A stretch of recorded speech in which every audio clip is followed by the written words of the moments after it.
یہ سال 2010 کی بات ہے۔ گرمیوں کی ایک تپتی ہوئی شام تھی۔ میرا نام احمد ہے اور میں سعودی عرب کے شہر تبوک میں سولر انرجی اور واٹر فلٹریشن کا ماہر تھا۔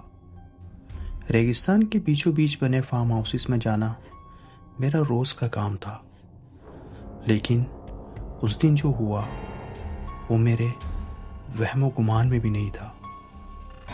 شام کے قریباً کوئی 7 بج رہے تھے۔ الجوف کے گھیرے صحرا میں میری گاڑی خراب ہو گئی۔ چاروں طرف صرف ریت کے ٹیلے تھے، جیسے کوئی سمندر طوفان کے بعد تھم سا جاتا ہے، ویسا منظر تھا۔ میں نے اپنا موبائل دیکھا، نو سروس۔ بونٹ کھولا گاڑی کا، تاریں چیک کی، لیکن کچھ سمجھ نہ آیا۔ اندھیرا تیزی سے بڑھ رہا تھا اور صحرا کی ٹھنڈی ہوائیں ہڈیوں میں اتر رہی تھیں۔ میں نے سوچا ایک اونچے ٹیلے پر چڑھ جاتا ہوں کہ شاید کوئی روشنی یا سگنل آ جائے۔ وہاں سے مجھے دور ریت کے بیچوں بیچ کچھ روشنی نظر آئی، جیسے آگ جل رہی ہو۔ اچانک میرے پیچھے سے ایک آواز آئی، یا شیخ، کیا راستہ بھٹک گئے ہو؟ میں فوراً سے پیچھے مڑ کر دیکھا تو 2 آدمی کھڑے تھے۔ ان کے قد غیر معمولی طور پر چھوٹے تھے، شاید کوئی 4 فٹ کے قریب ہوں گے۔ انہوں نے بہت پرانے طرز کے کپڑے پہنے تھے، جو اکثر وہاں کے بدو پہنا کرتے تھے۔ انہیں دیکھ کے میں ڈر گیا۔ شاید وہ ڈر میرے چہرے پر واضح ہو گیا، کیونکہ ان دونوں کی شکلیں ایک جیسی تھیں۔ ان میں سے ایک شخص نے کہا، فکر نہ کرو، تم ہمارے مہمان ہو۔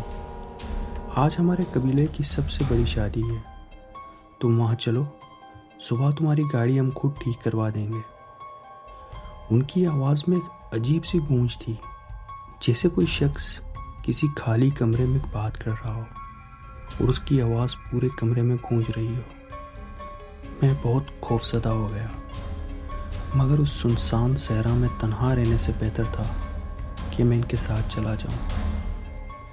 ہم تقریباً کوئی 40 منٹ تک چلتے رہے۔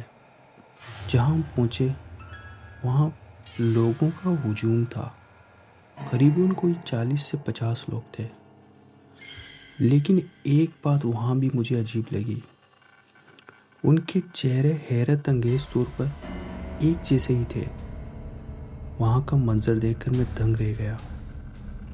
ایک عورت کنویں سے ڈول نکال رہی تھی، مگر اس میں پانی نہیں، بلکہ گہرے سرخ رنگ کے تر و تازہ پھول بھرے ہوئے تھے۔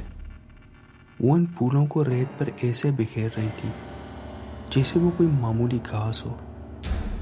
اس شدید بنجر صحرا میں ان پھولوں کی خوشبو نے پورے ماحول کو مہکا دیا تھا۔ ایسی خوشبو اور پرسکون ماحول کی وجہ سے میرا ڈر کچھ کم ہوتا جا رہا تھا۔ وہاں بالکل عام شادی کا ماحول تھا، ڈھولک، رقص، اور مجھے کھانا اور مشروب بھی پیش کیا گیا۔ میں حیران تھا کہ وہ جو کھانا اور مشروب میں نے سیر ہو کر کھایا اور پیا، لیکن اس کے باوجود وہ بالکل بھی کم نہیں ہوا۔ اچانک موسیقی رک گئی۔ ایک لمبا قداور شخص جس کا چہرہ نقاب سے ڈھکا ہوا تھا میرے سامنے آ کر کھڑا ہو گیا۔ اس کی آنکھوں کی پتلیاں جیسے بلی کی آنکھوں کی پتلیاں ہوتی ہیں۔ نقاب پوش نے کہا، تم انسان ہو کر ہمارے بیچ کیا کر رہے ہو؟ اس نے میرا ہاتھ پکڑا۔ اس کا ہاتھ برف کی طرح ٹھنڈا تھا۔ اس نے مجھ سے پوچھا، تم سورج کی روشنی سے پانی نکالتے ہو؟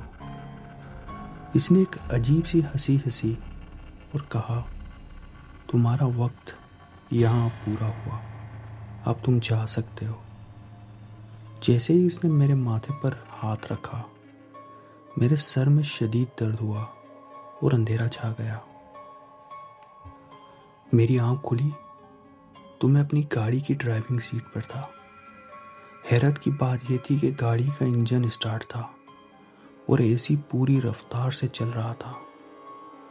میں نے ڈر کے مارے ادھر ادھر دیکھا۔ وہاں نہ کوئی خیمہ تھا، نہ کوئی بستی، صرف ریت کے ٹیلے تھے۔ میں نے سوچا شاید نیند آ گئی ہوگی، کوئی خواب تھا۔ لیکن جیسے ہی میری نظر ڈیش بورڈ پر پڑی، میرا دل زور سے دھڑکنے لگا۔ وہاں کھجور کی ایک تازی ہری ٹہنی پڑی تھی اور اس کے ساتھ وہی گہرا سرخ صحرائی پھول رکھا ہوا تھا، جس کی خوشبو اب بھی میری پوری گاڑی میں مہک رہی تھی۔ میں وہاں سے سیدھا فارم ہاؤس پہنچا۔ فارم ہاؤس کا مالک ابو راشد مجھے دیکھ کر حیران رہ گیا۔ اس نے پوچھا، احمد تم رات کہاں گئے تھے؟ ہم نے تمہیں ڈھونڈنے کے لیے گاڑی دوڑائی مگر تمہاری گاڑی کا کہیں نام و نشان نہ تھا۔ میں نے کانپتے ہوئے اسے پورا قصہ سنایا۔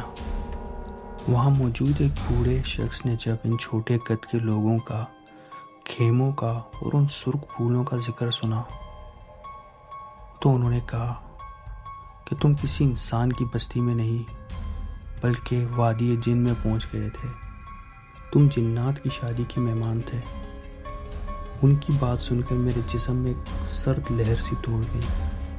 انہوں نے بتایا کہ وہ تر و تازہ سرخ پھول جنات کے عالم کی نشانی ہے جو اس تپتے صحرا میں کبھی نہیں اگ سکتا۔